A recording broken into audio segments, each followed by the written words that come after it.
Bonjour à tous, bienvenue sur AW Coaching pour une nouvelle vidéo. Aujourd'hui, on est sur un format un petit peu spécial puisqu'on est avec un invité, avec le docteur Guillaume Lasserre qui est chirurgien esthétique et on va parler de gynécomastie, de musculation, de bodybuilding, mais aussi de gynécomastie, adipomastie lorsque c'est causé de manière naturelle. Bref, on va développer avec pour une fois un vrai spécialiste et non pas juste un coach sportif ou un bodybuilder qui parle. On y va, let's go.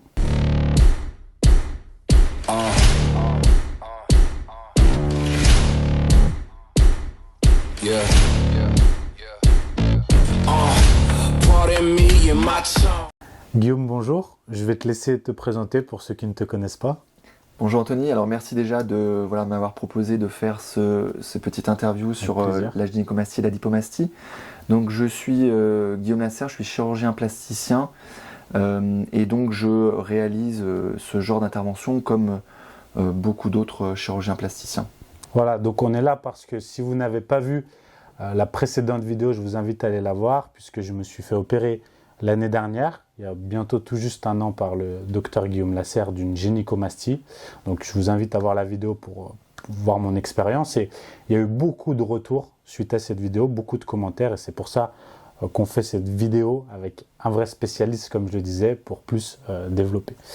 Donc le premier point, c'est dans la vidéo précédente, j'expliquais un petit peu la différence entre adipomastie et gynécomastie. Alors, est-ce que tu peux nous en dire un peu plus justement sur ces deux phénomènes? Alors, ce qu'il faut savoir, c'est que en fait, le problème, c'est la présence d'un volume, en fait, donc un sein, chez l'homme. Et donc après, ce qui constitue cette masse peut être fait de graisse, donc c'est la dipomastie, ou bien de tissu glandulaire, c'est donc la gynécomastie. D'accord. En pratique, on a en fait des formes qui sont mixtes, c'est-à-dire qu'on a souvent un dépôt de graisse associé à un dépôt en fait de glandes mammaires. D'accord. La différence, elle va être importante pour non pas le traitement, parce qu'en fait que ce soit graisseux ou glandulaire, on va utiliser à peu près la même technique chirurgicale. Okay. Par contre, il va y avoir une différence sur la prise en charge, donc par exemple de la sécurité sociale. On en parlera plus tard. Et sur, on va dire, l'intérêt de faire dans la technique uniquement une lipoaspiration lorsqu'on a que de la graisse, ou bien de l'associer avec un retrait de la glande par une petite cicatrice. Voilà. En pratique, en fait, on fait souvent les deux, c'est-à-dire la technique de lipoaspiration pour retirer la partie graisseuse et la cicatrice pour enlever la partie glandulaire. Est-ce que du coup, c'est plus fréquent de voir des adipomasties ou des gynécomasties développées? Alors, le plus souvent, en fait, c'est mixte. D'accord. La vraie gynécomastie où il n'y a pas du tout de glande, on la voit plutôt chez le sujet, donc chez l'adolescent. C'est souvent une petite boule très ferme et c'est quelqu'un qui est maigre. La dipomastie, par contre, c'est souvent lié à de l'obésité, donc c'est plutôt quelqu'un qui est en surpoids. D'accord. Et les mixtes, c'est plutôt les personnes un peu toutes venantes, qui n'ont pas trop de problèmes de surpoids, qui ont un peu de glande, et voilà. Donc en proportion, en fait, je dirais que la majorité des cas sont des cas mixtes. D'accord, ok. Alors, quand on vient consulter parce qu'on est gêné, on a l'impression d'avoir une adipomastie ou une gynécomastie, est-ce qu'il y a quelque chose qui peut être fait tout de suite sur place par le spécialiste sans examen complémentaire pour déceler justement si c'est plus une adipomastie ou une gynécomastie? Alors déjà, vous pouvez en fait, si vous présentez un sein et que vous dites mais est-ce que j'ai une gynécomastie ou une adipomastie, en fait on peut déjà en palpant se rendre compte en fait de la présence de glande. C'est-à-dire que la glande, elle se situe derrière le mamelon et c'est une petite boule en fait qui est dense et fibreuse qui s'écrase pas. Donc en fait, si derrière le téton on sent cette masse qui est très ferme, qui ressemble un peu à comme un petit galet en fait, comme un caillou, mais qui est légèrement élastique, c'est qu'il y a probablement présence d'un noyau glandulaire. D'accord, donc c'est là la gynécomastie. Et la partie graisseuse, là c'est la graisse qu'on peut avoir sur le corps. Elle est souvent un peu plus dense au niveau du sein. Donc là c'est un tissu qui est un peu mou et qui est plutôt en périphérie du sein. Donc déjà en fait à la maison vous pouvez déjà savoir un petit peu si c'est plutôt glandulaire, plutôt graisseux ou les deux. Et moi c'est ce que je vais regarder à l'examen clinique. D'accord, en premier lieu. En palpant, et je vais pouvoir évaluer si justement il y a un bourgeon. Bien sûr, c'est les examens après radiologiques, donc la mammographie, l'échographie, qui vont permettre vraiment d'attester la présence de glandes ou pas. la palpation ne suffit pas pour Du coup, si on regarde la vidéo et on voit on mettra des images pour illustrer un peu ce qu'est adipomastie, gynécomastie. On voit la vidéo, on se rend compte qu'on a une adipo ou une gynéco, on ne sait pas trop. Est-ce que le mieux c'est tout de suite d'aller consulter ou est-ce que déjà peut-être chez soi on peut faire quelque chose en amont pour essayer de réduire du style un régime si on est en surpoids ou... Alors tout à fait, on va dire que dans le cas où il y a une partie graisseuse, soit c'est que de la graisse ou bien une grosse composante graisseuse, le fait de faire un régime va permettre de diminuer le volume de graisse. Alors ce qu'il faut savoir c'est que cette graisse elle n'est pas tout à fait normale. D'accord. Elle est légèrement fibreuse, elle est différente de la graisse qu'on peut perdre facilement au niveau du ventre. Donc on va moins la mobiliser avec un régime. Mais on le sait que s'il y a un surpoids, voilà, l'amaigrissement va permettre d'améliorer la situation. Donc déjà, c'est la première chose à faire.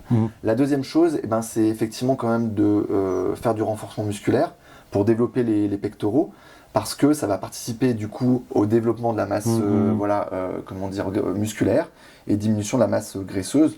Donc ça va en plus amplifier l'efficacité du régime.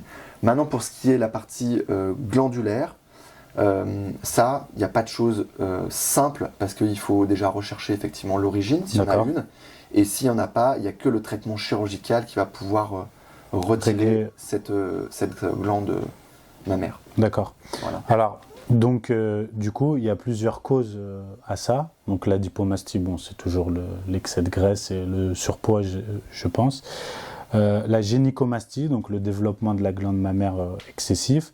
Quelles peuvent être les causes? Parce qu'il peut y avoir des causes naturelles, je suppose, génétiques peut-être. Bien sûr, alors, on va dire que la gynécomastie, donc la présence de glandes, elle est anormale chez l'homme. Et donc, il y a des maladies qui peuvent provoquer cette gynécomastie. D'accord. Alors, il y a des choses qui peuvent être un peu bénignes, c'est-à-dire qu'on peut avoir des traitements qu'on a pu prendre au cours de sa vie. Par exemple, il y a des traitements antidépresseurs, pour citer ça, mais ça peut être d'autres choses, il y a une liste assez exhaustive, donc ça il faut voir avec le médecin qui connaît la liste de tous les traitements qui peuvent donner donc ces gynécomasties. Et puis il y a des maladies plus graves, on a par exemple des maladies comme les cancers au niveau du testicule qui peuvent donner des gynécomasties. D'accord ? Alors, il ne faut pas vous inquiéter, c'est-à-dire que dans la majorité des cas, dans 95% des cas, les gynécomasties, la présence de glandes, elle est dite essentielle, c'est-à-dire qu'il n'y a pas de cause. C'est un développement de la glande anormale et c'est tout. Mais dans ces quelques pourcents, on va dire, où il existe une cause, eh bien effectivement, il faut consulter le médecin pour qu'il fasse tout un bilan pour pouvoir éliminer ces causes-là. Ce que j'avais fait, donc c'est mammographie. Alors effectivement, il y a donc première chose, donc on atteste la présence de glandes. Donc ça, c'est l'échographie mammaire. Donc c'est une sonde. Donc c'est indolore, hein, on met une sonde sur la peau et l'échographie va retrouver ce noyau glandulaire. Donc ça, on va attester la présence de la glande. On fait souvent une mammographie parce que on peut avoir des cancers du sein chez l'homme qui peuvent donner la présence d'un sein ou une boule et qui peuvent en fait faire croire qu'il y a une gynécomastie, en fait c'est un cancer du sein. Alors attention, encore une fois, si chez vous là vous avez une boule, faut pas tout de suite se dire tiens ça y est j'ai peut-être un cancer du sein ou un cancer du testicule. Je savais même pas que ça existait chez l'homme, donc c'est intéressant. Exactement, mais c'est pour dire que il y aura d'autres signes. C'est-à-dire que voilà, mais ça veut dire quand même que quand il y a un problème, il faut voir un médecin, son médecin généraliste, voilà, pas forcément tout de suite un chirurgien plasticien, mais un médecin généraliste en parler qui va éventuellement orienter vers un endocrinologue, vers un pédiatre si c'est quelqu'un qui est vraiment jeune, ou bien un chirurgien plasticien. Je vais être un peu l'avocat du diable, mais le problème, c'est que les médecins généralistes en France, dans ce domaine-là, ils sont... Enfin, pas tous, hein, attention, il ne faut jamais dire tous, mais la plupart, ils sont complètement... Alors, effectivement, en manque de connaissances, voilà, je ne vais pas dire largués, mais... Alors, un médecin généraliste va pouvoir quand même débloquer la situation, c'est-à-dire dire, bon, effectivement, là, il y a un problème, on peut faire une échographie.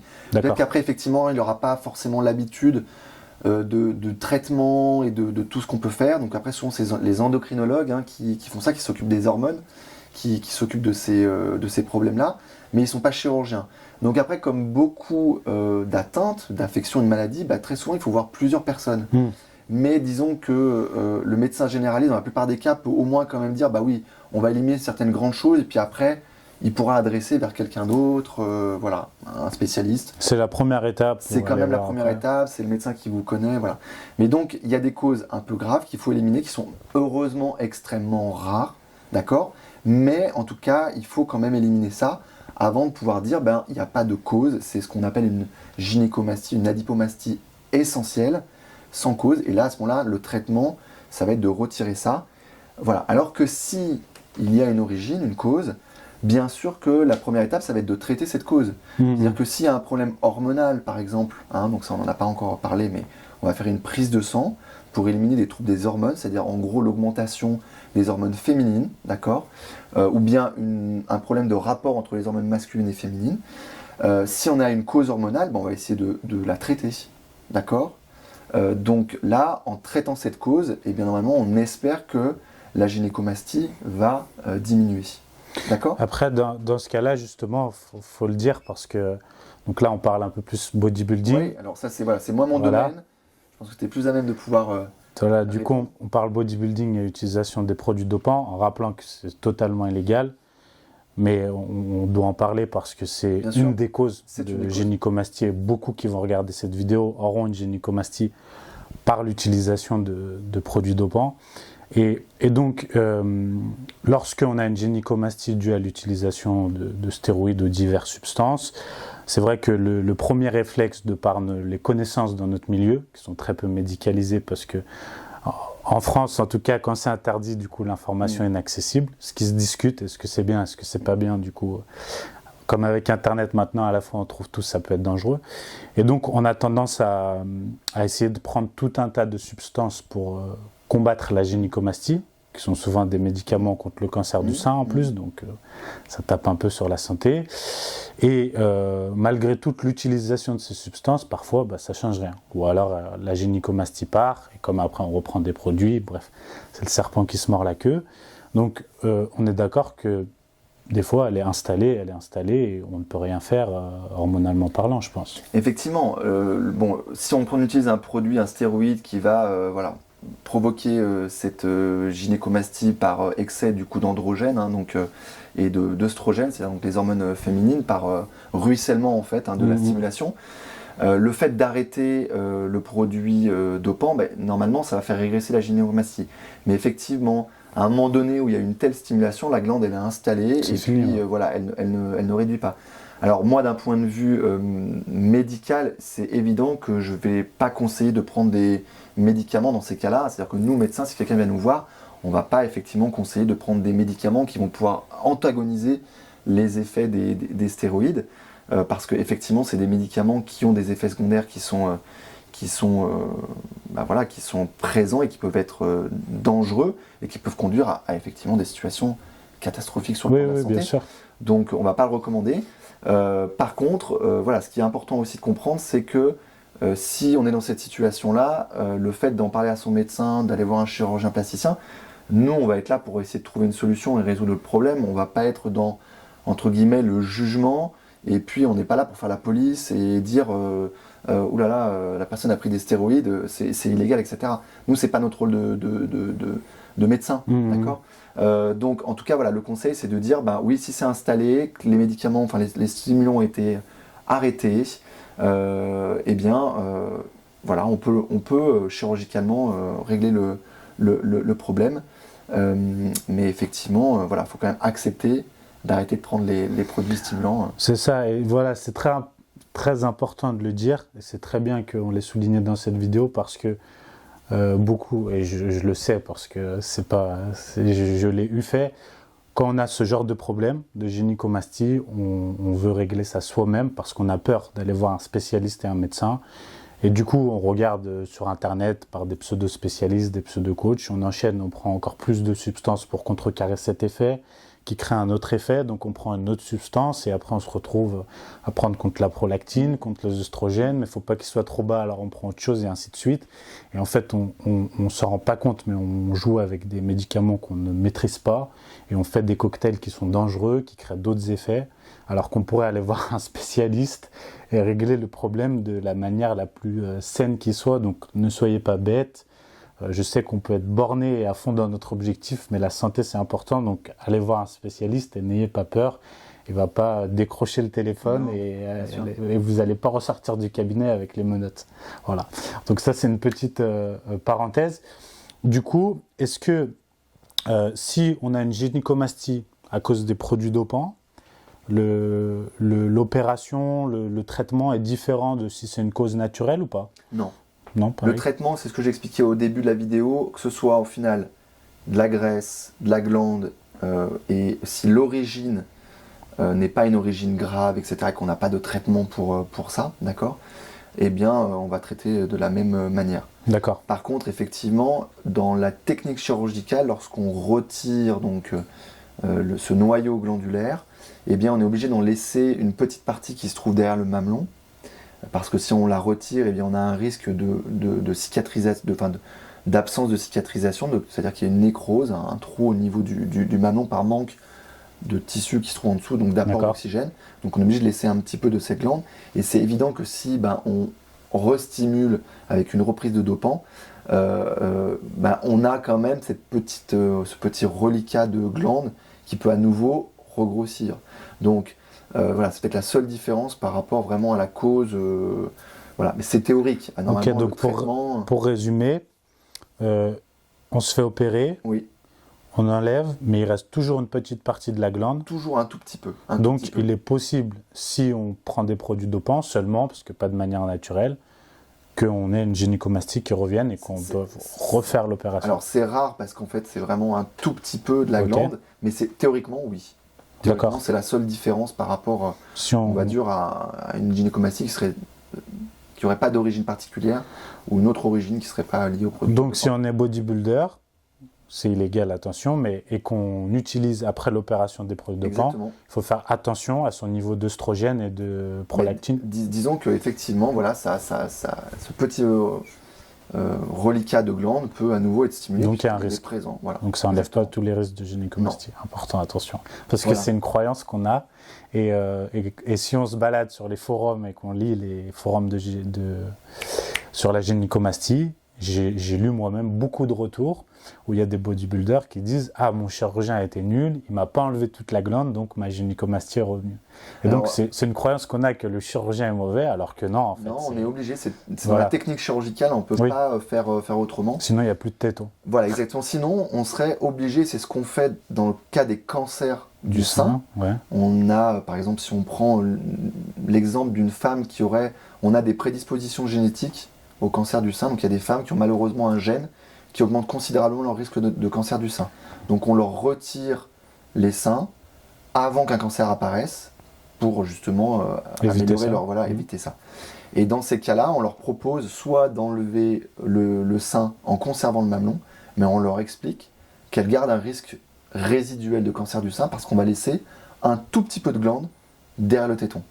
Si elle ne souhaite pas avoir de risque, c'est-à-dire qu'elle veut un risque quasiment nul d'apparition de cancer du sein, eh bien on enlève le mamelon en même temps. D'accord. Donc pour l'homme, c'est exactement la même chose. Voilà, sauf qu'on ne retire jamais, pour une gynécomastie, le téton chez l'homme. Oui, de toute façon... Là, pour le coup, c'est pas pour un cancer. De toute façon, vous ne gagnerez pas de compétition de bodybuilding sans téton. Voilà. Ça ne sera pas très esthétique. En tout cas, le message médical du médecin, c'est quand même de dire qu'effectivement, la prise de dopants et de tous les cocktails qu'on peut ajouter pour essayer de tout contrôler, ça reste quand même un petit peu de la cuisine de druide. Oui, ça rajoute du danger au danger. Ouais, il y a quand même, on le sait quand même, et nous on a régulièrement, alors pas moi personnellement, mais voilà, des récits assez dramatiques, et c'est quand même dommage. Oui. Dire, voilà, déjà, l'utilisation des stéroïdes, c'est dangereux. Et c'est vrai que faire en plus ça, c'est encore plus dangereux. Voilà, donc c'est la petite parenthèse médicale, mais voilà, c'est juste pour vous dire, il faut faire attention à soi et prendre soin de soi, et effectivement, pas forcément prendre tout ce qui est raconté sur Internet comme des vérités, avec des fois des personnes qui disent il n'y a pas de problème en faisant ça, ça et ça. Ouais, il y a beaucoup de fausses croyances, non, mais énormément. Voilà. Parlons concrètement opération, processus, comment ça se passe. Alors, de ce que j'ai eu moi comme expérience, donc première étape, c'est la consultation, le premier rendez-vous. Alors, est-ce que tu peux nous dire lors de ce premier rendez-vous, comment ça se passe? Alors, le premier rendez-vous, alors déjà, j'ai envie de dire qui aller voir.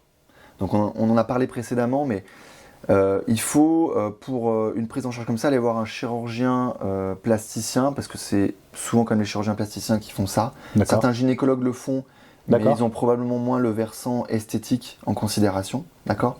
Donc effectivement, un chirurgien plasticien est probablement la bonne personne à aller voir pour traiter ça. On peut demander à son médecin traitant un conseil pour savoir s'il connaît quelqu'un dans la région où vous êtes qui pourrait prendre en charge, qui a l'habitude de cette chirurgie. Parce que c'est important d'avoir une relation de confiance et d'avoir quelqu'un en face qui a l'habitude, etc. Donc ça, renseignez-vous également sur les sites internet, les avis, éventuellement des fois il y a des personnes dans votre entourage qui ont été pris en charge, enfin le bouche à oreille ici, mais en tout cas il faut trouver un professionnel près de chez vous, de confiance, voilà. Ensuite, la première consultation, ça va être de savoir un petit peu l'historique, comment c'est arrivé, de savoir est-ce qu'il y a des causes évidentes à cette gynécomastie. Et puis ensuite, on va proposer un bilan, donc qui va se composer d'une échographie et d'une mammographie. Donc c'est deux examens qui sont indolores, qui sont en gros une imagerie interne de la région du sein, qui va permettre de savoir s'il y a de la graisse, de la glande, de la graisse et de la glande. D'accord ? Donc ça va affirmer le diagnostic, confirmer le problème. Et puis après, on va faire un bilan pour rechercher des causes qui peuvent être à traiter. Donc il va y avoir une prise de sang, d'accord, où on va faire un bilan hormonal, regarder donc les hormones sexuelles masculines, féminines, pour savoir s'il y a des dérèglements, les hormones thyroïdiennes, un bilan hépatique. Et puis ensuite, on va également faire une échographie, donc un autre examen d'imagerie au niveau des testicules, pour voir s'il n'y a pas donc un problème de lésion testiculaire qui pourrait expliquer la gynécomastie. Le foie, pourquoi est-ce qu'on regarde le foie Parce qu'en fait, on peut avoir des atteintes du foie qui peuvent entraîner des dérèglements hormonaux et qui vont ensuite pouvoir donner une gynécomastie qui peut être un symptôme en fait d'une atteinte du foie. D'accord, très bien. Et le plus évident en fait, c'est la prise d'alcool et la consommation d'alcool chronique. Donc en gros, la gynécomastie est augmentée, plus fréquente par la prise d'alcool. D'accord. Chez les gens qui prennent de l'alcool régulièrement. Est-ce qu'il y a des statistiques sur ça, c'est-à-dire quelles sont parmi les gens qui ont une gynécomastie quelle est la cause la plus fréquente ? C'est l'alcool ? Non, alors on va dire que la cause la plus fréquente, ça va être l'obésité en fait. D'accord, le surpoids. Voilà. Mais dans 95% des cas, en fait, hormis un surpoids, on n'a pas de cause. Donc dans 5% des cas, on a les cas rares de... Alors moi je dirais que c'est peut-être les prises médicamenteuses, au final, de certains médicaments qui peuvent entraîner des... Est-ce qu'on peut en citer certains Alors oui, donc je disais, il y a certains antidépresseurs qui peuvent donner. Et puis il y a des médicaments qui sont en fait alors c'est les neuroleptiques en fait, qui sont des antidépresseurs ou d'autres médicaments pour l'anxiété ou des choses comme ça. Parce que, tu vois, dans mon cas personnel, j'ai été bodybuilder, donc voilà, mais j'ai eu la gynécomastie, comme j'ai dit bien avant, c'était pas des bêtises, à l'adolescence, j'ai été anorexique, donc j'ai eu des gros écarts de poids et un système hormonal touché, et j'ai eu des antidépresseurs prescrits par un pédopsychiatre, je sais plus le nom, mais bref, quelque chose de puissant, au bout d'une demi-heure je dormais. Et donc, ça peut être ça qui est causé. Ça peut être une des Est-ce que ça peut être aussi... est-ce que les gens aussi qui ont fait de l'anorexie, ce genre de choses qui a pu perturber le système hormonal à l'adolescence, ça peut jouer ? Alors, en fait, oui, dans l'anorexie, il peut y avoir des troubles hormonaux. Maintenant, il n'y a pas normalement de lien direct entre vraiment l'anorexie mentale et le développement d'une gynécomastie. Chez les femmes, par contre, on sait que l'anorexie, à l'adolescence, va entraîner un défaut de développement, mammaire. D'accord. Il y a souvent une atrophie, donc une absence de sein ou un problème de développement. Mais chez l'homme, ça ne génère pas de gynécomastie. Ça ne fait pas une augmentation forcément des hormones femelles Non, par contre, effectivement, la prise de certains traitements qui peuvent être efficaces dans l'anorexie peut avoir comme effet secondaire l'apparition d'une gynécomastie. D'accord. Donc c'est pas directement lié. Antidépresseur, donc ça peut être une cause. Une des comme il y a de causes. plus en plus de gens qui apprennent, il y a de plus en plus de gens qui auront une gynécomastie. C'est pas faux. Ouais. C'est pas faux. C'est le risque. Ok, donc ça c'est donc étape prise de sang, examen des testicules. Ensuite, donc tu reçois tous ces résultats. Est-ce que là, tu peux refuser à cette étape-là peut-être l'opération à cause de certaines causes? Alors voilà, si on a retrouvé une origine, on va la traiter. Ok, D'accord? Et une fois qu'elle sera traitée, on verra si on a du coup une disparition de la gynécomastie. donc l'opération elle n'est pas systématique. Non. En fait, ce bilan il va permettre d'éliminer des causes autres en fait, qui vont mimer une gynécomastie qui n'en sont pas. D'accord. Je parlais du CARA, des cancers du sein chez l'homme. Mm. On peut avoir l'impression d'avoir une gynécomastie d'un côté et en fait c'est un cancer du sein, donc il faut traiter le cancer du sein, mais en fait c'est pas une gynécomastie. Et puis il peut y avoir des causes qui sont à l'origine de la gynécomastie et en traitant ces causes, on espère réduire la gynécomastie et la faire disparaître. D'accord. Dans 95% des cas, avec ce bilan, on ne retrouve aucune cause. Et donc là, le seul traitement efficace, c'est le traitement chirurgical. D'accord. D'accord? Donc au final, il y a quand même très peu de personnes, moi dans mon activité, que je n'opère pas. Ok. Parce que la plupart des cas, il n'y a pas d'origine. Et voilà, si les gens acceptent les modalités de l'intervention, etc., ça conduit à faire l'intervention pour les problèmes. Justement, comment ça se passe là après? Il y a une deuxième consultation donc? Voilà, alors, une fois qu'on a le bilan, on va faire deux choses. La première, c'est que si on retrouve donc un noyau glandulaire, on va pouvoir faire une prise en charge de cette intervention par l'assurance maladie. C'est-à-dire que l'assurance maladie considère que la présence de glandes, ça n'est pas normal, c'est donc une maladie. Et donc, on va pouvoir avoir un remboursement d'une partie des frais de l'intervention. Ou alors, c'est une adipomastie simple, il n'y a pas du tout de glande, et à ce moment-là, c'est une intervention dite esthétique, de confort, où il n'y a aucune prise en charge. Donc lors de ce deuxième rendez-vous, on va pouvoir déjà donner des informations financières sur le coût de l'intervention, qu'est-ce qui est pris en charge, qu'est-ce qui n'est pas pris en charge, et puis on va expliquer un peu plus les modalités de l'intervention. D'accord. Donc certaines informations souvent donnent des documents écrits, qu'on va pouvoir lire, que le patient va pouvoir lire à la maison. Et lors de cette deuxième consultation, on va pouvoir rediscuter donc, de tout ce qu'on appelle les modalités opératoires, c'est-à-dire la position des cicatrices, combien de temps va durer l'intervention, les suites, est-ce qu'il y a des douleurs, tout ça. Et puis les risques opératoires, parce que comme toute intervention, il y a certains risques qui sont pour la gynécomastie quand même très modérés. C'est une intervention qui est, on va dire, relativement facile, d'accord, et qui a des suites qui sont simples. Oui, voilà. Honnêtement, oui. Bon. Mais ça n'empêche qu'il y a quand même toujours quelques risques opératoires qu'il faut connaître. Et nous, on s'assure que la personne a bien compris ces risques et qu'elle ne fait pas cette intervention de manière inconsciente. Ça, il faut le dire parce que c'est vrai que quand on ne connaît pas, on a des a priori. Mais la chirurgie esthétique comme ça, c'est quelque chose de très cadré.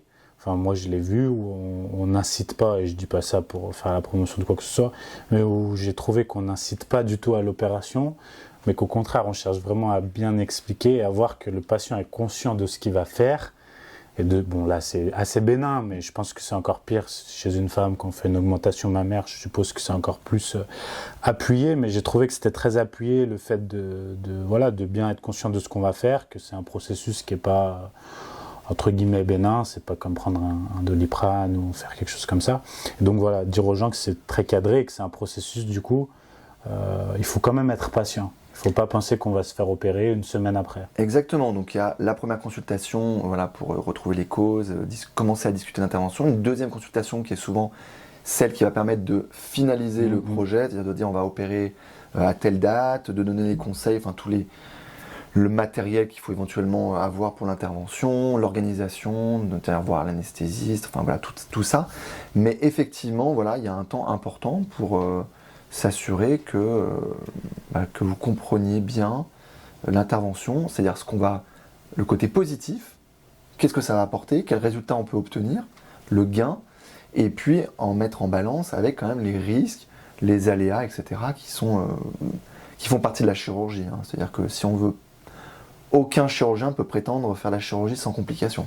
Enfin si, mais à ce moment-là, c'est un menteur. Oui. Voilà, parce qu'à partir du moment où on opère, même si on est expert dans la chirurgie qu'on fait, il y a des complications incompressibles. Par contre, ce qui est important de comprendre, ça c'est plus général ce que je vais dire, c'est pas seulement pour la gynécomastie, mais c'est que la relation de confiance, c'est ce que j'expliquais un petit peu au début dans le choix de son chirurgien, c'est ça qui fait la qualité en fait de la prise en charge. C'est-à-dire que quand les choses se passent bien, en principe on voit pas comment dire le sérieux, on voit moins le sérieux du professionnel. Par contre, si on a des complications, c'est là qu'on va se rendre compte si la personne est présente, répond aux messages, est disponible pour nous recevoir, etc. Et donc ça, c'est important, voilà, de comprendre que une chirurgie, c'est quelque chose qui va vous apporter beaucoup, mais il y a certains risques, il faut les comprendre, les accepter, mais c'est pas grave en soi. Ce qui est important, c'est d'avoir une personne avec qui vous avez confiance, votre chirurgien, et vous dites, bah, même si j'ai un problème, je sais qu'il va être là pour m'aider. Et du coup, même quand on a des petits problèmes, en fait, on les règle et ça se passe dans la majorité des cas très bien. Faut le dire, on parle de problèmes, mais c'est des choses assez exactement, bénignes. C'est des choses qui sont bénignes. C'est-à-dire que les soucis qu'on peut avoir, c'est le saignement, d'accord, un hématome qu'il faut éventuellement enlever, et les problèmes d'infection, principalement. Et puis après, il y a les problèmes de cicatrisation qui peuvent être, qui sont principalement chez les gens qui vont fumer. D'accord. Parce que le tabagisme, c'est vraiment quelque chose qui, pour nous, en chirurgie plastique, est néfaste, le tabac. Mais voilà, c'est des choses qu'on va gérer. Ce qui est mal vécu quand il y a une complication, c'est qu'on n'est personne en face. Oui, qui répondent, voilà. Qui aident. Et voilà, mais sinon les complications en soi pour cette chirurgie, c'est des choses qui se gèrent très bien et qui heureusement sont extrêmement rares. On parle de complications qui sont présentes dans moins de 1% des cas. D'accord. Okay. Donc voilà, c'est quand même une chirurgie, comme je disais, qui apporte quand même beaucoup et qui a des suites qui sont quand même facile par rapport à d'autres chirurgies. C'est simple. De mon expérience, c'était très simple. Donc, deuxième consultation. Là, on prend rendez-vous pour l'opération. Oui. Donc, est-ce qu'il y a je connais les réponses, mais on le refait. Est-ce qu'il y a une préparation spécifique avant l'opération, dans les jours d'avant, etc. Quelque chose à faire? Tout à fait. Donc, c'est une intervention qui va être faite sous anesthésie générale. D'accord. Pourquoi? Parce que le tissu est quand même adhérent. C'est-à-dire que pour le retirer, il va falloir couper des choses, aspirer fortement, et ça, sous anesthésie locale, c'est quand même un peu désagréable. Donc on peut le faire ou on ne le fait pas du tout local? Si vraiment il y a une petite adipomastie, c'est-à-dire un peu de graisse qui n'est pas trop dense et que c'est vraiment léger, c'est le cas où on peut faire sous anesthésie locale. Et puis si on a vraiment une toute petite glande qui, pareil, n'est pas très importante, et pas du tout de graisse, éventuellement sous anesthésie locale aussi c'est possible. D'accord. Maintenant, moi je pense, ça c'est mon avis personnel, que l'anesthésie locale c'est très bien à partir du moment où c'est confortable pour le patient et pour le chirurgien. Sinon, il vaut mieux faire une anesthésie générale légère, ce qu'on sait faire maintenant, c'est-à-dire vraiment on endort un petit peu la personne juste pour qu'elle soit pas consciente, mais on va pas plomber avec beaucoup de médicaments. Donc l'anesthésie est légère, le réveil est facile, et du coup les médicaments, c'est des médicaments qui agissent qui ont une durée d'action courte et qu'on élimine très rapidement. C'est vrai que ça me fait penser, j'ai eu 2 opérations dans ma vie. J'ai eu une rhinoplastie, on appelle ça, recoller les oreilles. Alors, autoplastie. Autoplastie, pardon. Autoplastie, oui, rhino, n'importe quoi. Rhinoplastie, c'est autoplastie, donc quand j'avais 12-13 ans, et c'était pas du tout la même chose, c'est-à-dire que le réveil était très difficile. Je me souviens avoir déjà mal à la gorge, être très très fatigué, et là, pas du tout. Est-ce que c'est à cause de ça? Parce que c'est beaucoup plus léger peut-être comme opération? Disons que l'anesthésie générale a fait beaucoup de progrès. Donc les anesthésistes, oui, c'était il y a 17 ans. Oui. Voilà, qui font ça, maintenant privilégient des anesthésies la plus légère possible. D'accord. Ça ne veut pas dire pas efficace, légère. Ça veut juste dire, voilà, ça veut juste dire qu'on utilise des produits qui vont rester moins longtemps dans le sang, qui vont permettre un réveil plus rapide. Donc en fait, la procédure d'anesthésie générale et aujourd'hui la procédure médicale, c'est-à-dire l'acte médical le plus fiable. D'accord, il y a presque zéro risque. Il y a quasiment plus de risque avec l'anesthésie générale. C'est extrêmement rare. On a des millions de personnes qui sont endormies tous les jours dans le monde et heureusement tous se réveillent. Tous se réveillent quasiment. Non mais voilà, c'est pour dire que il y a les problèmes d'anesthésie générale sont principalement chez des gens qui ont des soucis de santé associés, qui rendent l'endormissement difficile. Voilà, pour des chirurgies qui des fois sont lourdes, complexes, où là les gens savent à l'avance qu'ils vont avoir, qu'il y a un risque à être endormi, mais on ne peut pas faire autrement. Si quelqu'un a, par exemple, un anévrisme, c'est-à-dire une poche de sang au niveau des gros vaisseaux internes, et que c'est un patient qui est fragile, qui est âgé, bien sûr, on va lui expliquer que l'anesthésie générale est dangereuse dans son cas, mais si on le laisse, il va de toute façon mourir d'une hémorragie interne.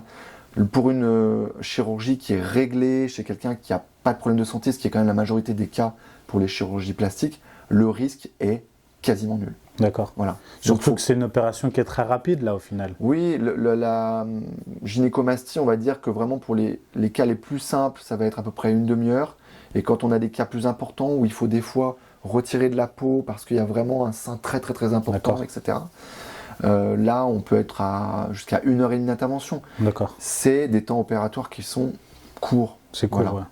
Ça ne pose pas de problème. Donc, en tout cas, voilà, il va falloir donc préparer cette anesthésie générale. Donc, lors de la deuxième consultation, on va expliquer qu'il va falloir voir l'anesthésiste pour préparer cette intervention. Et puis ensuite, il va y avoir du matériel et des médicaments qu'il va falloir prévoir. D'accord ? Donc là, souvent, c'est géré avec le médecin ou nos assistantes qui vont donner des ordonnances donc pour les pansements qu'il faudra avoir après l'intervention, quelques médicaments contre la douleur. Alors dans le cas de la gynécomastie, c'est une chirurgie qui est très peu douloureuse. C'était que Doliprane. Voilà, souvent on prend des antalgiques dits simples, donc du Doliprane, du paracétamol, pendant quelques jours. Mais c'est vraiment une chirurgie qui ne pose pas trop de problèmes. Personnellement, j'ai pas eu mal du tout, mais vraiment pas mal. C'était impressionnant. C'est souvent une appréhension des patients, mais en réalité, a posteriori, ils nous disent tous qui s'étaient un peu inquiétés pour rien, oui, c'est vrai, c'est pas douloureux. Voilà. Il n'y a que le gilet, on va en parler, c'est vraiment la seule contrainte, mais c'est rien, quoi. Donc effectivement, là, on va faire une ordonnance aussi pour un vêtement de contention, qui est donc un gilet, donc... c'est assez sexy. C'est très sexy, c'est ce que j'allais dire. C'est un gilet qui va en fait comprimer pour éviter le gonflement. Puisqu'après une intervention, et notamment une lipoaspiration, on a un œdème, c'est-à-dire un gonflement des tissus. Et ce gilet va permettre de plaquer la peau, et donc du coup de réduire le gonflement. Et lorsque la peau aussi est un petit peu relâchée, notamment chez des patients qui sont âgés, ça va permettre de vraiment appliquer la peau sur les muscles et du coup qu'elle se maintienne bien pour éviter les irrégularités et son relâchement. On mettra la photo, j'ai des photos sexy, un gilet encore, j'en ai encore. Donc ce gilet, les médicaments, les pansements, et ensuite on est prêt pour l'opération. Voilà, donc là il y a un certain nombre de papiers, de formalités administratives, donc signer le devis.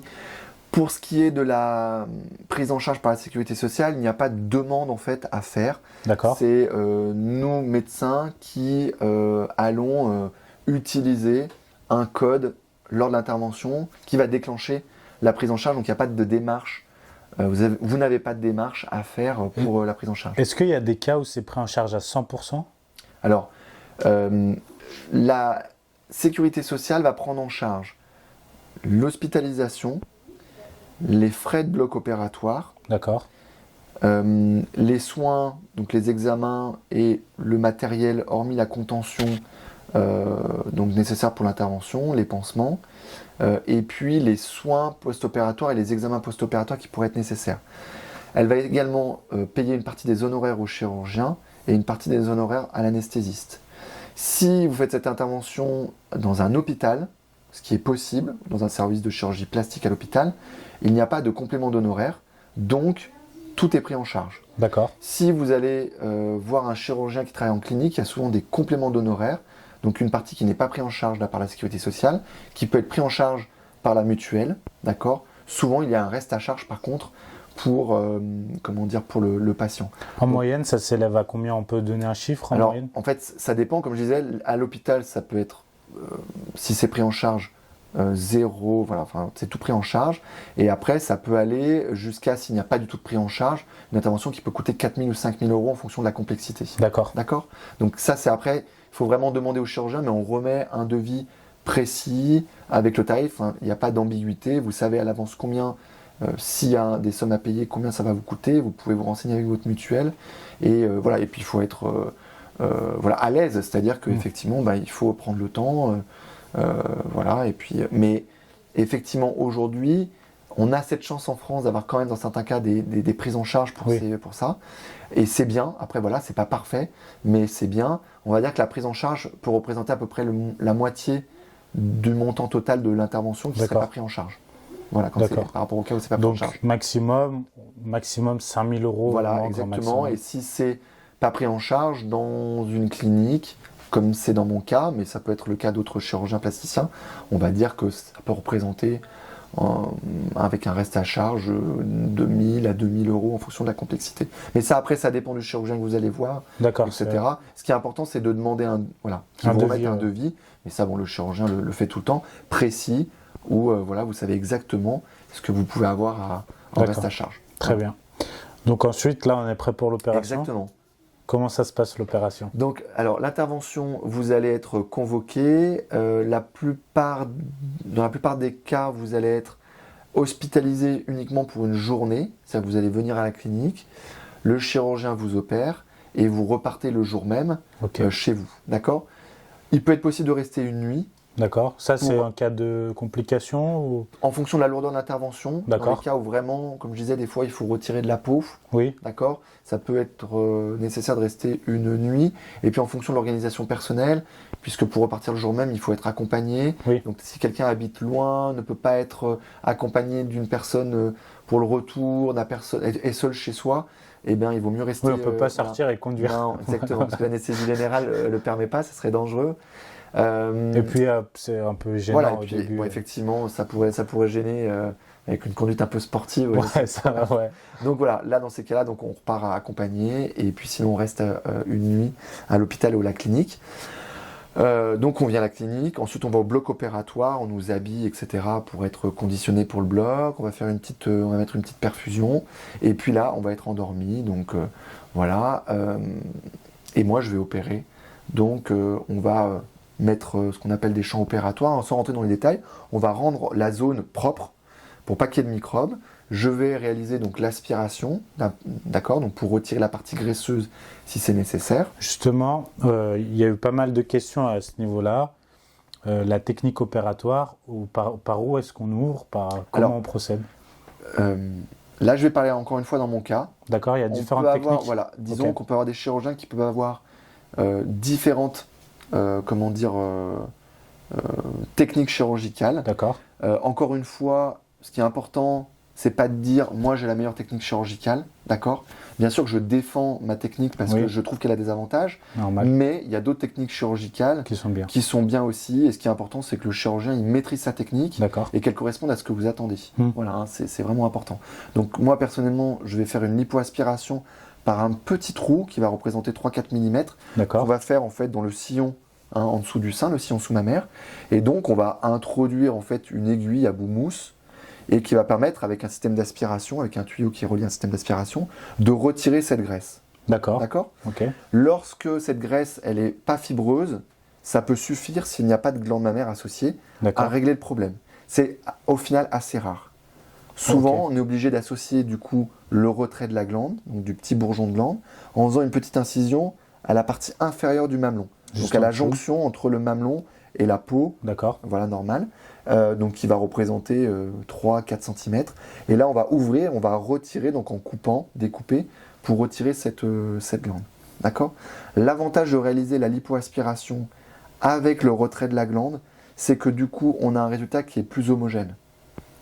Parce que si on enlève que le noyau et qu'on n'enlève pas la graisse qui est autour, eh bien on comprend que ça va laisser un creux et puis on va avoir la graisse qui va être autour. Ce ne sera pas esthétique. Voilà, exactement. Le résultat est moins esthétique. Si on enlève que la graisse par la lipoaspiration, mais qu'on n'arrive pas à retirer tout parce que c'est un peu fibreux, notamment derrière la zone qui se trouve derrière l'aréole, eh ben on va garder un peu le téton saillant qui signe un petit peu l'aspect de sein. Et ça, c'est souvent mal vécu par les patients qui au final disent en fait ça va pas. Donc le traitement en fait a été correctement réalisé, c'est-à-dire qu'on a retiré ce qui posait problème, mais d'un point de vue esthétique, c'est pas satisfaisant. Oui, c'est ce qu'on attend au final. Exactement. En tout cas, c'est la demande principale. Donc, je trouve que la combinaison des deux techniques apporte le meilleur résultat et permet de corriger correctement le problème. Faut le dire, hein, c'est assez incroyable, mais ça se voit pas. Enfin, aujourd'hui, Je veux dire, on peut y aller à la loupe et on voit pas que je me suis fait opérer. Il n'y a aucune trace. Comment c'est possible? Alors, effectivement, dans les... Comment Je dire, sais pas si c'est toujours comme ça, mais dans mon cas, il y a zéro. si On ne voit rien. parle justement de la cicatrisation, Mhm. qui est un des aspects de la chirurgie, d'accord, et qui peut, comment dire, donner un résultat plus ou moins bon. On va dire que dans cette chirurgie, la cicatrice, elle est quand même petite et réduite, et qu'elle est placée dans des zones qui sont discrètes. Donc ça veut dire que lorsque l'on fait une intervention de chirurgie esthétique, il y a des choses qu'on contrôle dans la cicatrisation et des choses qu'on ne contrôle pas. Donc on explique toujours que on espère et qu'on fait tout pour que la cicatrice soit la plus discrète, ce qui est ton cas, et c'est très bien, tant mieux. On a parfois des résultats qui sont effectivement excellents, mais des fois en faisant la même technique, on peut avoir des cicatrices qui sont un peu moins bien, parce que la personne a une génétique, des tissus qui cicatrisent moins bien. D'accord, donc il y a une partie de génétique. Voilà, exactement. Mais heureusement, comme cette cicatrice elle est quand même discrète et qu'elle est peu importante, ben même quand elle est moins parfaite, au final, c'est très rare que les hommes soient gênés par la cicatrice, qui des fois n'est pas aussi peut-être discrète que celle que toi tu as pu obtenir. Ce que je veux dire, c'est que si on est bodybuilder, peu importe, dans le milieu de la muscu, du mannequinat, parce que c'est beaucoup des gens comme ça ça va intéresser beaucoup de gens comme ça, il y a très très peu de risques qu'après il y a un résultat qui soit disgracieux. Exactement. C'est une chirurgie pour laquelle les résultats sont assez reproductibles, c'est-à-dire qu'il y a peu d'aléas. Voilà. Alors bien sûr, il peut y avoir des petites irrégularités. Ça peut être nécessaire, comme toute chirurgie esthétique, parfois de faire une petite correction. D'accord. Mais dans la majorité des cas, le résultat final est un résultat qui est très satisfaisant. En tout cas, c'est le retour des patients et des hommes qui, effectivement, disent à plus de 85% des cas dans les études qu'on fait, être très satisfaits du résultat et que ça correspond à leurs attentes. Visuellement, c'est beaucoup mieux qu'avant, en tout cas.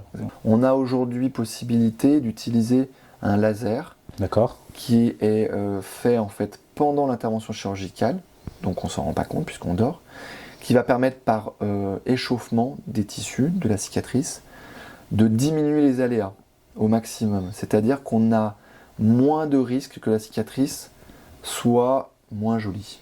D'accord. Ça ne garantit pas une cicatrisation parfaite, mais dans les cas où on pourrait avoir une cicatrisation moins bonne, quand on a des facteurs de risque pour ça, par exemple des antécédents, donc des cicatrices ailleurs qui n'étaient pas jolies, des peaux qui sont mates, d'accord, eh bien on a effectivement un aléa cicatriciel, donc un risque de cicatrice, on va dire moyenne, plus important, et donc là le fait d'utiliser un laser, ça va permettre d'optimiser cette cicatrisation. Est-ce que ça accélère aussi le processus de cicatrisation ? Ça va accélérer effectivement le retour à une peau plus normale. C'est-à-dire l'épaississement de la cicatrice, la rougeur va durer moins longtemps. Ok, super. Donc l'opération est faite, c'est terminé. Qu'est-ce qui se passe maintenant ? On sort du bloc. Quelles sont les étapes pour le patient ? Donc après le bloc opératoire, il y a un passage en salle de réveil pour s'assurer que l'anesthésie comme on dirait bien, dissipé. Ensuite, on retourne dans sa chambre. Et là, il y a une petite période de surveillance de quelques heures si on repart le jour même, pour s'assurer justement qu'il n'y ait pas de complications immédiates, qui sont principalement l'hématome, et puis de pouvoir donner des médicaments par intraveineuse en cas de un peu de douleur, qui au final, au réveil, peut être le moment où on ressent un peu le plus de douleur. Au final, c'est souvent peu nécessaire, mais en tout cas, il y a un temps qui est prévu pour ça. Ensuite, eh bien, on laisse repartir le patient. Donc là, on est comment ? On a un pansement, on a un gilet ? Voilà, alors effectivement, il y a donc le pansement qui permet de couvrir les cicatrices, et puis le gilet qu'on a mis au bloc opératoire pendant que vous dormez. Et puis, voilà, après, on prend un petit encas, une petite collation, puisqu'on a été à jeun pour l'intervention de l'anesthésie générale. Et puis, une fois qu'on s'est assuré que tout va bien, qu'on a revu son chirurgien, eh bien, on peut rentrer à la maison accompagné. Ok, super. Donc là, on rentre à la maison. Il y a des soins à faire. Alors, à la maison, la première chose, ça va être de se reposer pendant vraiment les heures, et on va dire les 24-48 heures, parce qu'il faut récupérer quand même si c'est une intervention qui est légère, mais c'est quand même pas anodin, l'anesthésie générale sur le corps, donc il faut récupérer, pas prévoir de partir, de faire des efforts ou des choses comme ça, pas de sport, bien sûr. Ensuite, on va prendre donc, les médicaments prescrits par le chirurgien, donc souvent des antalgiques, donc des médicaments contre la douleur assez simples. On va également pouvoir appliquer un peu de glace pour diminuer les gonflements et les D'accord. ecchymoses, donc les petits bleus qu'on peut avoir sur la peau.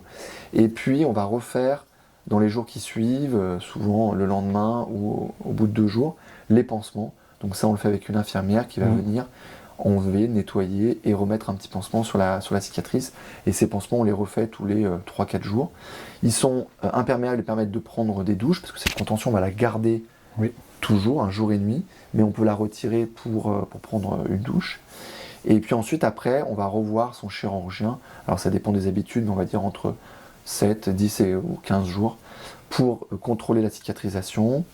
Et au bout d'une dizaine de jours à 15 jours, retirer les petits fils de la cicatrice, hein, qui sont parfois... qu'on a à retirer, voilà, pour pas qu'on voit ces fils à terme. Pendant ces 10 à 15 jours, du coup, repos total, pas d'activité physique, allez pas vous entraîner, ne faites pas les débiles. Quelles sont les préconisations du coup pendant ces 10 à 15 jours? Déjà, est-ce que le délai est toujours le même ou est-ce que ça change d'un patient à l'autre par rapport à vis-à-vis de l'arrêt du sport? Alors, on va dire que les suites, il y a une trame commune, c'est-à-dire qu'on recommande en gros d'avoir quand même une petite semaine sans activité même professionnelle, même si elle n'est pas physique, mais voilà, pour pouvoir récupérer. Donc il y a un arrêt de travail en général? S'il y a une prise en charge par la sécurité sociale, on peut faire un arrêt de travail, sinon c'est des congés. D'accord. Voilà. Comme je dis souvent, quand on fait une intervention de chirurgie plastique, c'est quand même un moment qu'on prend pour soi. Donc il ne s'agit pas de se dire, allez, je la fais vite et puis je reprends le travail au bout de 2 jours. Faut prendre le temps, c'est un temps pour soi, donc c'est bien d'avoir quelques jours pour récupérer. Sinon, surtout, ça peut augmenter les risques. Voilà, bien sûr, d'avoir une activité un peu trop importante, de stresser, d'être un peu dans la course du quotidien. Donc c'est un temps pour soi, on se pose, on prend le temps de récupérer pour pouvoir après bien reprendre ses activités professionnelles, quotidiennes, à la maison, etc. Donc ça c'est la première période, à peu près une semaine. Et puis ensuite, après, il y a l'arrêt d'activité de sport. Donc on va dire que pour vraiment le haut du corps, tout le haut du corps, si on a l'habitude de travailler cette partie-là, eh bien, il faut quand même compter 1 mois sans activité sportive. Pour le bas du corps, on peut recommencer un petit peu avant. Le seul problème, ça va être la transpiration. C'est-à-dire que si on fait du bas du corps et qu'on transpire, la transpiration sur la cicatrice, donc c'est acide, et ça peut gêner la cicatrisation. Donc, on peut, on va dire, au bout de 15 jours, 3 semaines, une fois que la cicatrice est vraiment fermée, on peut reprendre un peu l'activité du bas du corps, voilà. Et puis, au bout d'un mois, recommencer le haut du corps, voir un petit peu comment ça se passe. Et normalement, au bout d'1 mois et demi, si tout va bien, on peut reprendre à fond. Et voilà. Il faut dire, là, on a dit 1 mois. Oui. Mais c'est hyper personnel parce que j'ai repris beaucoup plus vite. Oui, alors après, voilà. Alors, parce qu'on a contrôlé, attention, on a fait rendez-vous et tout ça. Et j'ai repris, je ne veux pas dire de bêtises, mais je crois au bout de 15 jours. Alors, tout doucement. Oui, voilà, exactement. Mais parce que si tout se passe bien, donc c'est personnel. Voilà, on peut décider de reprendre. Maintenant, voilà, là, ce que j'ai donné, c'est un peu la trame générale, parce que si vous faites opérer par quelqu'un d'autre... Mais je dis ça pour ceux qui s'inquiètent. Voilà, exactement. Non. Ce qu'ils vont se dire à moi, c'est long, c'est aléatoire. Voilà, exactement. En tout cas, ce qu'il faut se dire, c'est que si l'intervention se passe bien, on a une reprise rapide de l'activité sportive. Oui, 15 jours, c'est rien. Exactement. Bon, après, j'ai été vraiment doucement, attention, non, mais parce qu'il y en a qui vont faire n'importe quoi. C'est 15 jours, mais progressivement, tu m'avais dit de reprendre doucement, ce que j'ai fait. Pour une fois, j'ai écouté. Et ça s'est super bien passé. Justement, donc, après, il y a eu beaucoup de questions sur ça, sur la peur de s'arrêter, de perdre du muscle, de devoir s'arrêter longtemps. Est-ce qu'il y a des cas où c'est beaucoup plus qu'1 mois parce qu'il y a des complications? Alors, ou c'est très très rare au final? Non, c'est rare. D'accord. Si il y a une complication, donc je parlais des problèmes de cicatrisation, d'hématomes ou d'infection, en principe, on arrive à les régler soit avec une petite réintervention chirurgicale, ou bien avec un traitement antibiotique, et ça retarde pas vraiment la reprise du sport. Ok, donc 1 mois, on va dire globalement 1 mois. Au bout d'1 mois, donc tu l'as dit, on peut reprendre. Au bout d'1 mois et demi, on reprend à fond. Comme avant, comme si de rien n'était? Il n'y a aucune modification après dans le comportement, dans les activités possibles, etc. Ça ne va avoir aucun impact sur le muscle. On touche pas le muscle grand pectoral, les petits pectorales, ils sont pas concernés par l'intervention. Alors bien sûr, ce qu'on peut avoir, c'est on peut ressentir des choses différentes. C'est-à-dire que les sensations peuvent être modifiées. parce qu'il va y avoir une cicatrisation, il peut y avoir une petite anesthésie, donc c'est-à-dire une perte de la sensibilité au niveau de la peau transitoirement. D'accord. Et puis il peut y avoir une irritation un petit peu du muscle, donc effectivement dans la reprise au départ, on peut avoir l'impression de faire travailler cette zone et que c'est différent d'avant, on peut avoir une gêne, mais à terme, il n'y aura pas de différence. Question si au bout d'un mois, on est un peu borné, ce qui est trop souvent le cas du bodybuilder, on reprend trop vite, on reprend trop fort, quels sont les risques? Le risque principalement d'une reprise trop tôt, c'est d'avoir un saignement si vraiment on reprend avant 15 jours, D'accord. de manière trop intensive, c'est-à-dire donc un saignement, un hématome. Et puis si on a une cicatrisation qui est un petit peu compliquée, de l'aggraver. D'accord. Donc on peut avoir ce qu'on appelle des adhérences cicatricielles, c'est-à-dire de trop stimuler le muscle en dessous d'une zone qui est en train de cicatriser, et ben ça va créer des adhérences, donc les tissus vont se rétracter, et ça peut faire des brides, c'est-à-dire des ombilications, des irrégularités, et ça peut altérer le résultat esthétique. Justement, j'y pense dans mes souvenirs, il fallait masser. Voilà. Dans l'idéal, c'est ça. Dans les mois, oui, c'était un mois après, voilà, justement. dans les semaines et les mois qui suivent, on recommande de faire des massages au niveau de la cicatrice pour l'assouplir. En fait. Parce qu'on peut en parler si certains sont dans ce cas. J'ai eu peur à un moment et je t'avais écrit, tu m'as répondu tout de suite. Parce que c'est vrai que j'avais l'impression que c'était pas parti parce que c'était dur et en fait c'était juste les tissus cicatriciels. Voilà. Effectivement. Et c'est vite parti après. On a, après toute intervention de chirurgie plastique, une cicatrisation superficielle. C'est la cicatrisation première, on va dire au bout de 10 jours, elle est finie, on retire des fils de suture. Et puis après, il y a la cicatrisation plus profonde. Et là, les tissus, en fait, se contractent un peu. Oui, ça fait un peu boursoufler. Voilà, et donc il faut améliorer ça avec des massages. Et ça prend plusieurs semaines à plusieurs mois. Donc c'est tout à fait normal. Oui, après, je vous rassure, ça, c'est impeccable juste après. Est-ce que vis-à-vis de l'opération, la récupération de l'après, il y a des contre-indications d'ordre l'alcool, la cigarette, l'alimentation? Alors, effectivement, le tabac, donc comme j'en parlais avant, c'est vraiment à bannir pour une intervention de chirurgie plastique. D'accord. Parce que le fait de fumer va entraîner un manque d'oxygénation des tissus instantané, en quelques secondes. Et les petits vaisseaux qui se trouvent au niveau de la cicatrice ne vont plus donner d'oxygène à la peau et donc il y a un risque que la cicatrice en fait s'ouvre. D'accord. Donc on demande d'arrêter de fumer 1 mois avant l'intervention pour une durée de 2 mois, c'est-à-dire jusqu'à 1 mois après l'intervention. L'alcool, bien sûr, on évite après l'intervention. Premièrement parce qu'il peut y avoir des médicaments contre la douleur qui peuvent agir avec l'alcool et donc voilà, ça c'est comme beaucoup de médicaments, c'est contre-indiqué d'utiliser d'utiliser certains médicaments avec l'alcool. Et puis deuxièmement, c'est sûr que le fait de consommer de l'alcool et d'être sous, après une intervention, on augmente le risque de chute, toutes ces choses-là. Voilà, ça c'est pas évident, mais voilà. Et puis après, dans l'alimentation, effectivement, faut pouvoir bien cicatriser, donc on recommande, chez une personne normale, il n'y a pas besoin de faire de supplémentation, mais c'est vrai que si on a des régimes un peu particuliers, un peu restrictifs, il ne faut pas se passer de protéines, etc. Si quelqu'un fait des jeûnes ou des choses comme ça, intermittents, là il faut l'arrêter parce qu'il faut avoir suffisamment d'énergie et de protéines pour que la peau cicatrise correctement. Parce que c'est vrai que c'est intéressant, on peut faire un petit parallèle. Il y a beaucoup de gens qui vont peut-être penser profiter de cette période pour essayer de perdre du poids et faire un régime restrictif, et c'est une très mauvaise idée. C'est pas le meilleur moment pour faire ça. Là, c'est plutôt un moment où le corps a besoin de carburant pour pouvoir mieux cicatriser, récupérer l'intervention chirurgicale.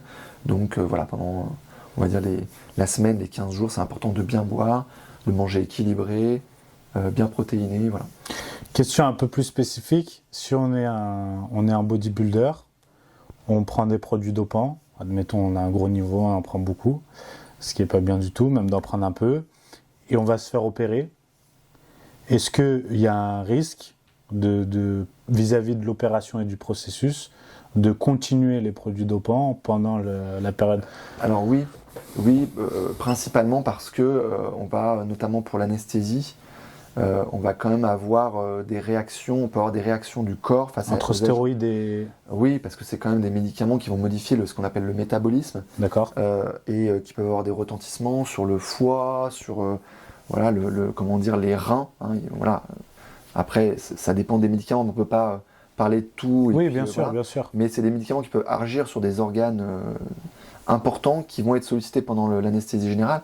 Donc il est obligatoire d'en parler au chirurgien et à l'anesthésiste. Ça peut être dangereux. Oui, c'est surtout ça, je voulais. Il peut y avoir des interactions médicamenteuses, d'autant plus si on fait des cocktails, c'est-à-dire qu'on prend des choses qui s'ajoutent.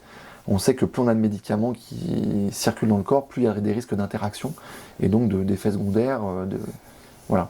Donc si on est un bodybuilder, on arrête tout avant l'opération. Il faut en parler au médecin. Voilà, on en parle au médecin et on ne reprend pas tout de suite après l'opération aussi. On ne reprend pas tout court normalement, mais si on est borné, on attend au moins d'avoir récupéré. Effectivement, la période opératoire, c'est vraiment une période où il faut prendre les prescriptions, respecter les prescriptions et ne pas prendre d'autres substances qui pourraient interagir, gêner. Pas prendre de risques à ce niveau-là, parce que c'est vrai que j'ai vu quand j'ai fait la première vidéo, la peur numéro 1 des gens, nous on est dans le milieu de la musculation, c'est vraiment la perte de muscle. Oui. C'est vraiment ça, donc faites attention, la santé avant tout. Il y a une question qui est beaucoup revenue d'adolescents, de jeunes garçons, qui ont demandé si on a une gynécomastie justement à l'adolescence, là, liée à des causes naturelles du coup. Est-ce qu'on doit consulter? Est-ce que ça va partir avec le temps? Que faire quand on est mineur? Alors c'est effectivement fréquent qu'on ait en consultation des adolescents. Alors on va dire que malheureusement, trop souvent on leur demande d'attendre. D'accord. C'est-à-dire qu'on leur dit effectivement ça peut peut-être passer. C'est possible, mais en fait c'est assez rare. C'est-à-dire qu'une gynécomastie, donc vraiment la présence de glandes, très souvent, une fois qu'elle est constituée à l'adolescence, elle va rester. Aujourd'hui, quand même, l'attitude, c'est de se dire que on va essayer de traiter les gens au moment où ça les gêne le plus. D'accord. On peut avoir la tendance de se dire, il est jeune, faut peut-être attendre, c'est comme une intervention, c'est prendre certains risques, même s'ils sont très minimes, faut peut-être attendre qu'il soit plus mature, etc. Non, aujourd'hui, l'attitude, c'est de dire, à partir du moment, quelqu'un qui est, donc c'est quelqu'un qui est mineur, bien sûr, on le voit avec les parents, parce qu'il faut avoir l'autorisation des parents, mais à partir du moment où on a la certitude qu'il a bien compris les risques d'intervention et les bénéfices que ça allait lui porter, que ça allait répondre à sa demande, il faut le faire à ce moment-là, parce que c'est là que les moqueries sont les plus mal vécues. C'est à cette période en fait, à l'adolescence que le syndrome du vestiaire, où on est torse nu, etc., va complexer, et ça peut vraiment avoir un retentissement psychologique très important. Donc maintenant on conseille de faire l'intervention dès l'adolescence. Donc si on est adolescent et qu'on regarde la vidéo, on en parle à ses parents, tout simplement. On leur dit peut-être de regarder la vidéo, comme ça ils entendent l'avis d'un spécialiste. Ça peut donner en tout cas des informations. Et après on consulte. Et de consulter pour avoir un avis, éliminer bien sûr les causes. Et puis le seul cas où on pourrait attendre, c'est si on a une adipomastie qui est liée à une obésité ou un surpoids, et que ça peut se majorer un peu à l'adolescence. Là effectivement c'est de faire un traitement de cette obésité ou de ce surpoids et de voir si ça disparaît ou pas. Et là, si ça disparaît pas, à ce moment-là, de consulter. Et est-ce que, quand on parle d'adipomastie, donc est-ce que quand on est chirurgien, on opère systématiquement l'adipomastie, ou quand même on essaye d'encourager parfois les gens et leur dire il faudrait peut-être faire un peu attention à ce que vous mangez? Si quelqu'un vient en disant j'ai une gynécomastie, j'ai une adipomastie, et j'ai pris du poids et qu'il n'y a eu aucune prise en charge de ce poids, on va bien sûr commencer par ça. Consultation avec une diététicienne ou un médecin nutritionniste pour pouvoir rééquilibrer, corriger ça et puis voir si ça part. Ce qu'il faut savoir, c'est que le surpoids, ça augmente les risques opératoires. Donc de toute façon, on va essayer de faire ça. Maintenant, si c'est quelqu'un qui a une adipomastie ancienne, qui a déjà fait des régimes, ça n'a pas corrigé le problème, bien sûr qu'on va lui demander une prise en charge, mais on sait qu'on va d'emblée s'orienter vers une intervention et on va le faire en parallèle. D'accord, très bien. Guillaume, merci beaucoup. Merci Anthony. C'était vraiment intéressant et ça permet d'avoir du contenu vraiment concret sur la gynécomastie. Merci à tous. Si vous avez des questions, n'hésitez surtout pas à les poser en commentaire. On y répondra. On fera une prochaine vidéo aussi si besoin est, d'éclaircir, de développer plus ou sur d'autres sujets avec plaisir. N'hésitez pas à liker, à partager et on se retrouve très vite pour une prochaine vidéo. A plus, bye bye. Merci.